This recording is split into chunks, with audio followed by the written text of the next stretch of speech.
ಹೌದು, ಕಳೆದ ಮೇ 8, 2026ರಂದು ಚಿಕ್ಕಬಳ್ಳಾಪುರ ತಾಲೂಕಿನ ಸೆಟ್ ದಿನ್ನೆ ಬಳಿಯ ಕಲ್ಲುಕುಂಟೆ ಹತ್ತಿರ ಭೀಕರ ಅಪಘಾತ ನಡೆದಿತ್ತು. ಬೆಂಗಳೂರು ಮೂಲದ 30 ವರ್ಷದ ಜಿಮ್ ಟ್ರೈನರ್ ದೇವಿ ಪ್ರಸಾದ್ ಈ ಹಿಟ್ ಅಂಡ್ ರನ್ ಪ್ರಕರಣದಲ್ಲಿ ಮೃತಪಟ್ಟಿದ್ರು. ಆರಂಭದಲ್ಲಿ ಇದನ್ನ ಕೇವಲ ರಸ್ತೆ ಅಪಘಾತ ಅಂತ ಭಾವಿಸಲಾಗಿತ್ತು. ಆದರೆ ಈಗ ಮೃತನ ಕುಟುಂಬಸ್ಥರು ನೀಡಿರೋ ದೂರು ಇಡೀ ಪ್ರಕರಣದ ದಿಕ್ಕನ್ನ ಬದಲಾಯಿಸಿದೆ. ಇದು ಅಪಘಾತ ಅಲ್ಲ, ಇದೊಂದು ಪಕ್ಕಾ ಪ್ಲಾನ್ಡ್ ಮರ್ಡರ್ ಅಂತ ಕುಟುಂಬಸ್ಥರು ಗಂಭೀರ ಆರೋಪ ಮಾಡಿದ್ದಾರೆ. ದೇವಿ ಪ್ರಸಾದ್ ಸಾವಿನ ಹಿಂದೆ beauty aunty model Ruhi Ali ಕೈವಾಡ ಇರೋ ಶಂಕೆ ಇದೆ. ಜಿಮ್ನಲ್ಲಿ ತನಗೆ ಕೋಚ್ ಆಗಿದ್ದ ದೇವಿ ಪ್ರಸಾದ್ ಜೊತೆ ರುಹಿ ಲಿವ್ ಇನ್ ರಿಲೇಶನ್ಶಿಪ್ ನಲ್ಲಿದ್ಲು ಎನ್ನಲಾಗಿದೆ. ಆದರೆ ಇತ್ತೀಚೆಗೆ ಇವರ ನಡುವೆ ಭಿನ್ನಾಭಿಪ್ರಾಯ ಮೂಡಿತ್ತು. ಇದೇ ಕಾರಣಕ್ಕೆ ರುಹಿ ಅಲಿ ತನ್ನ ಸ್ನೇಹಿತರಿಗೆ ಸುಪಾರಿ ಕೊಟ್ಟು ದೇವಿ ಪ್ರಸಾದ್ನನ್ನ ಅಪಘಾತದ ನಾಟಕ ಆಡಿ ಕೊಲೆ ಮಾಡಿಸಿದ್ದಾಳೆ ಅಂತ ಮೃತನ ಕುಟುಂಬಸ್ಥರು ಎಫ್ಐಆರ್ ದಾಖಲಿಸಿದ್ದಾರೆ. ಇನ್ನು ಘಟನೆ ನಡೆದ ದಿನ ದೇವಿ ಪ್ರಸಾದ್ ಮತ್ತು ಆತನ ಸ್ನೇಹಿತರು 3 ಬೈಕ್ಗಳಲ್ಲಿ ತೆರಳಿದ್ರು.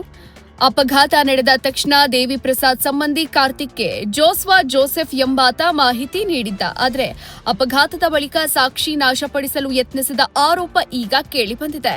ಈ ಹಿನ್ನೆಲೆ ಜೋಸ್ವಾ ಜೋಸೆಫ್ ಸಾಯಿ ಚಂದ್ರ ವಿಖ್ಯಾತ್ ಅಲಿಯಾಸ್ ವಿಕ್ಕಿ ಮತ್ತು ಕಾರ್ತಿಕ್ ವಿರುದ್ಧ ಸಾಕ್ಷಿ ನಾಶದ ಕೇಸ್ ದಾಖಲಿಸಿದ್ದು, ಪ್ರಕರಣದಲ್ಲಿ ರುಹಿ ಅಲಿ ಪತಿಯ ಕಿರುಕುಳ ಆರೋಪವೂ ಕೇಳಿಬಂದಿತ್ತು.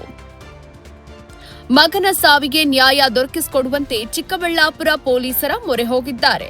ಒಟ್ಟಾರೆ ಕಿರುಕುಳ ತಾಳಲಾರದೆ ದೇವಿ ಪ್ರಸಾದ್ ಈ ಹಿಂದೆ 2 ಬಾರಿ ಆತ್ಮಹತ್ಯೆಗೂ ಯತ್ನಿಸಿದ್ದ ಎನ್ನಲಾಗಿದ್ದು, ಪ್ರಕರಣ ಸಂಬಂಧ ಪೊಲೀಸರು ತನಿಖೆ ಚುರುಕುಗೊಳಿಸಿದ್ದು, ಅಪಘಾತದ ಹಿಂದೆ ಅಡಗಿರೋ ಅಸಲಿ ಸತ್ಯ ಶೀಘ್ರದಲ್ಲೇ ಹೊರಬರಬೇಕಿದೆ. Mohan Kumar, PTV news Kannada, Chikkaballapur.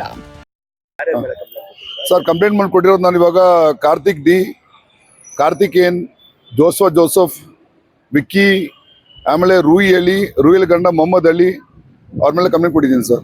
Video ಇದು ಇನ್ಸ್ಟಾಗ್ರಾಮ್ ಇದೆ ಅಂತಾರೆ, ಇನ್ಸ್ಟಾ 360 ಕ್ಯಾಮ್ರಾ, ಆಮೇಲೆ ಮನೆಯಲ್ಲಿ ಇರೋದು ವೈಫೈ ಕ್ಯಾಮ್ರಾ, ಆಮೇಲೆ ಮೊಬೈಲ್ಗಳು ಲಾಕ್ ಮಾಡಿರೋದು ಬಂದ್ಬಿಟ್ಟು ಇವರು ಕಾರ್ತಿಕ್ ಎನ್, ವಿಕ್ಕಿ ಆಮೇಲೆ ಜೋಸೆಫ್ ಸರ್.